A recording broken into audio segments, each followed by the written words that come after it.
ओम शांति।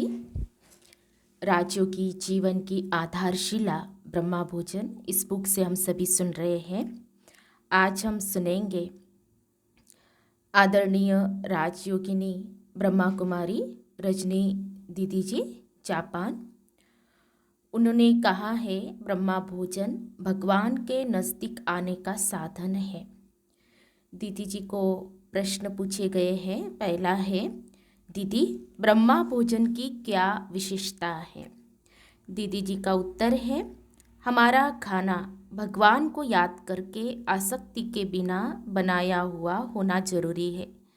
यदि आसक्ति से बनाते हैं, कर्मेंद्रियों के स्वाद वश बनाते और खाते हैं, तो वह ब्रह्मा भोजन नहीं है।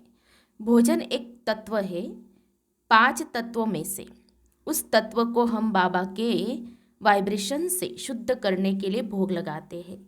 अपने मन को शुद्ध करने के लिए हम ब्रह्मा भोजन, जो योगी के हाथ का बना हुआ होता है और भगवान को ऑफर किया हुआ होता है, वही खाते हैं।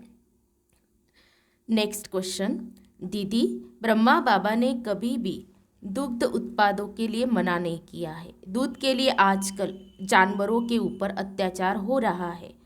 उन भावों वाला दूध क्या सही है? दीदी जी का उत्तर है, ब्रह्मा बाबा ने दूध, दही और पनीर भी उपयोग किया था। उस समय 5 तत्व तुलनात्मक दृष्टि से अच्छे थे, लेकिन अभी 5 तत्वों में भी प्रदूषण आ गया है। इसलिए जब रिसर्च करते हैं तब प्रदूषण ही दिखाते हैं। यदि हम ब्रह्मा बाबा के बताए हुए मार्ग पर चलते हैं तो बहुत योग युक्त होकर के चीज़ों को विचारों से पवित्र बनाना पड़ेगा।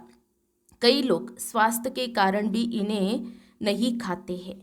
बाबा ने हम लोगों को मध्यम मार्ग बताया हुआ है।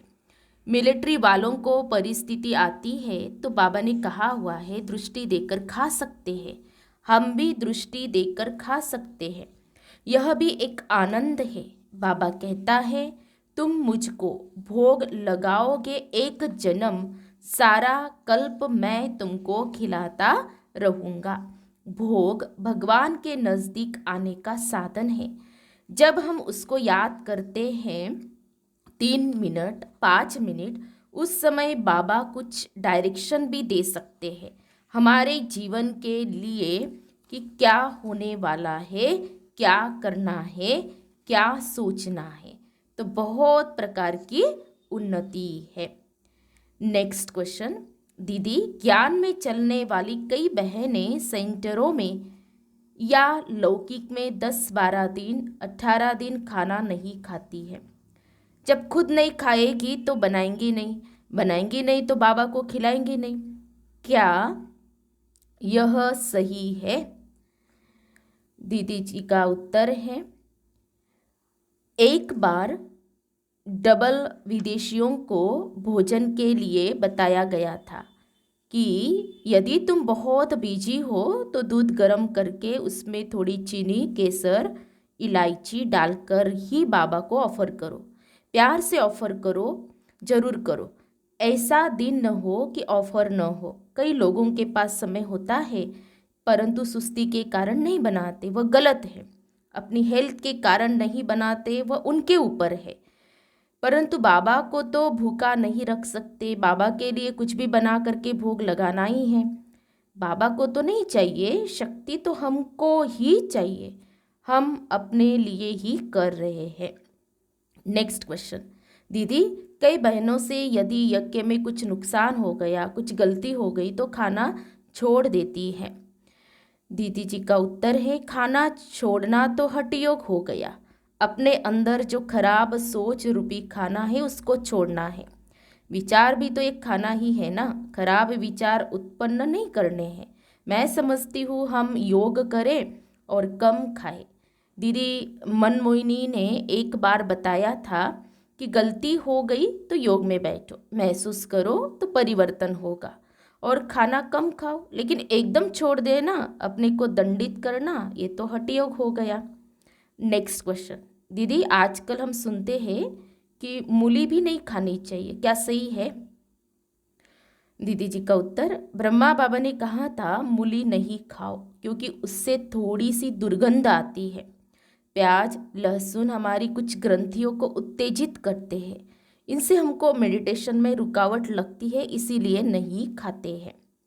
नेक्स्ट क्वेश्चन, दीदी आप विदेश में गए, विदेशों में आहार शुद्धि के बारे में कैसे विश्वास पैदा किया?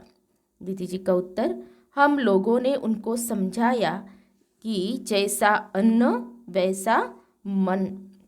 यदि आपको मन में अच्छे विचार पैदा करने हैं तो आसक्ति के बिना खाना है। कर्मेंद्रियों के वश होकर के हम खाएंगे तो मन भी वैसे ही चलेगा।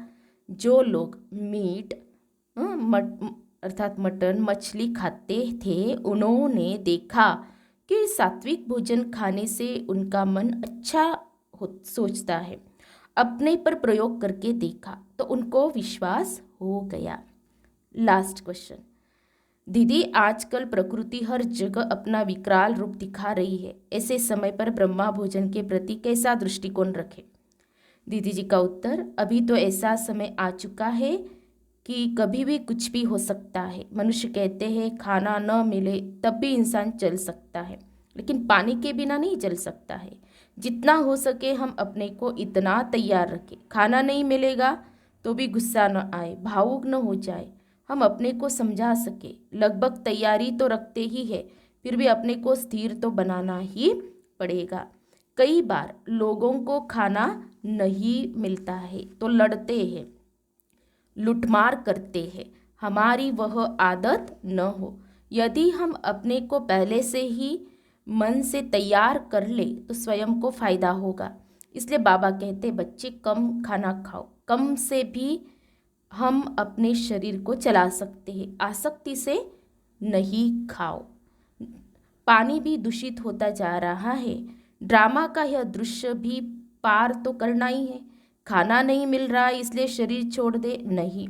यदि नहीं मिल रहा है तो इतनी प्रैक्टिस करते रहे पॉजिटिव सोचने की, ताकि मन में शक्ति स्वतः ही आ जाए। उस समय दुख और भोगना में ना जाए। जितना हम दिल से अभ्यास करेंगे वही स्मृति अंत में काम आएगी। हमने तिरस्कार किया है ब्रह्मा भोजन का, या हमने धिक्कारा है ब्रह्मा भोजन को, या प्रेम से नहीं खाया, उसका हिसाब तो जरूर बनेगा। हमारे वाइब्रेशन ये भोजन सामग्री भी तो लेती है ना, इसीलिए हमको जो मिल रहा है वह हम प्यार से स्वीकार करें। अच्छा, ओम शांति।